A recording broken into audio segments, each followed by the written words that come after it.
안녕하세요, 전망입니다. 오늘은 최근 폴란드에서 한국으로 귀국하기 전에 사용하던 삼성 핸드폰과 이번에 한국으로 귀임하면서 새로 구입한 핸드폰 요 사이에 일어난 차이점들에 대해서 좀 살펴보도록 하겠습니다. 이전에 사용하던 핸드폰은 삼성 갤럭시 노트 10 플러스고요. 그리고 이번에 구입한 핸드폰은 갤럭시 Z 플립 5입니다. 물론 꽤 오래된 기기라서 기기상의 차이도 있겠지만요, 그 신형이다 구형이다의 차이가 아니라 유럽용이냐 한국용이냐에서 발생된 차이도 생각보다 좀 많이 있어서 그 내용을 좀 살펴볼까 합니다. 먼저 NFC 카드 기능이 조금 다른 것을 볼 수 있습니다.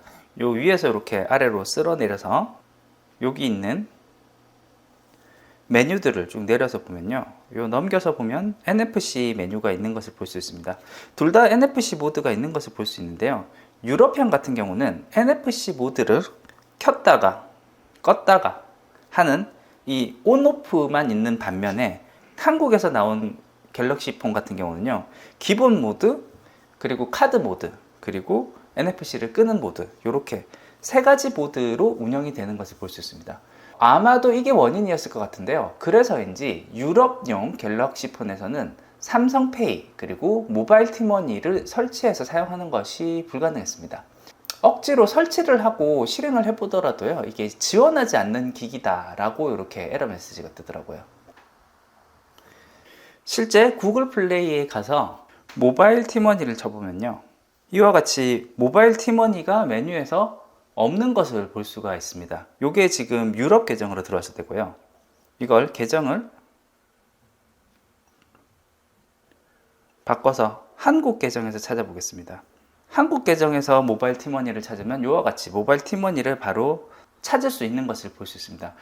한국이 아닌 다른 국가에서 모바일 티머니 앱 같은 경우는 아예 설치 자체가 불가능하다는 거, 이렇게 알아주시면 좋을 것 같네요.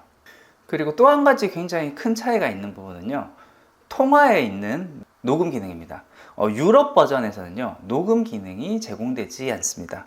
통화에서 여기 있는 설정 버튼을 누른 다음에 이 설정에 들어가서 보면 통화 녹음에 대한 내용이 전혀 없는 것을 볼 수 있습니다. 이에 비해서 한국용 갤럭시의 경우에는요, 이 통화에서 설정에 들어가서 보면 설정에서 여기 통화 녹음에 대한 내용이 메뉴에 포함되어 있고, 통화 녹음에 들어가면은 통화 자동 녹음에 대한 내용도 설정할 수 있는 것, 이런 내용을 볼 수가 있습니다.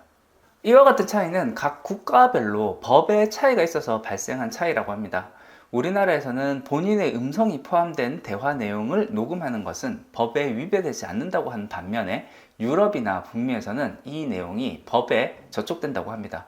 따라서 스마트폰에서부터 이 기능이 다르게 제공된다고 하니 이 점은 참고로 해두면 좋을 것 같습니다. 또 한 가지 차이가 나는 점은요, 카메라 셔터 소리입니다. 유럽 버전의 카메라에서는요, 이렇게 카메라 촬영을 눌러도 셔터 소리가 전혀 나지 않고 바로 사진이 찍힙니다.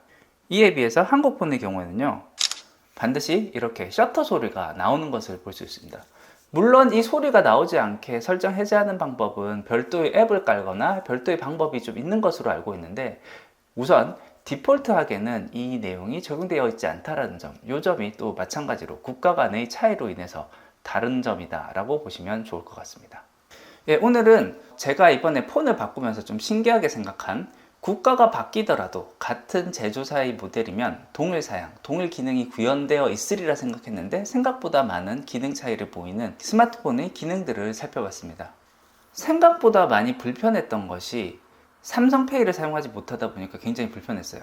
차라리 유럽이나 미국 같은 경우는 구글페이가 굉장히 활성화되어 있기 때문에 이를 잘 활용을 했었는데, 이에 준하는 활용도를 보이려면 아무래도 삼성페이가 활용이 가능해야 되는데 유럽에서 구매한 폰에서는 삼성페이 적용이 불가능하다는 거, 이 점이 굉장히 좀 불편했고, 통화 녹음 기능은 실제 중요한 업무를 할 경우에 가끔 꼭 녹음이 필요한 경우가 있는데 이 내용이 자동 적용되지 않는다는 점은 생각보다 좀 불편하게 다가왔습니다. 혹시라도 해외에서 오랫동안 일하는 일이 있으실 경우라면요, 한국에서 구매한 폰만 통화 녹화 기능이 지원된다는 점, 그리고 한국에서 구매한 폰은 카메라 촬영 시 일반적으로 소리가 난다는 점, 이 두 가지 장단점을 좀 확인을 해서 한국에서 폰을 사가야 되는 것, 검토해 보는 것이 필요할 것 같습니다. 예, 오늘 준비한 것은 여기까지입니다. 끝까지 들어주셔서 감사합니다.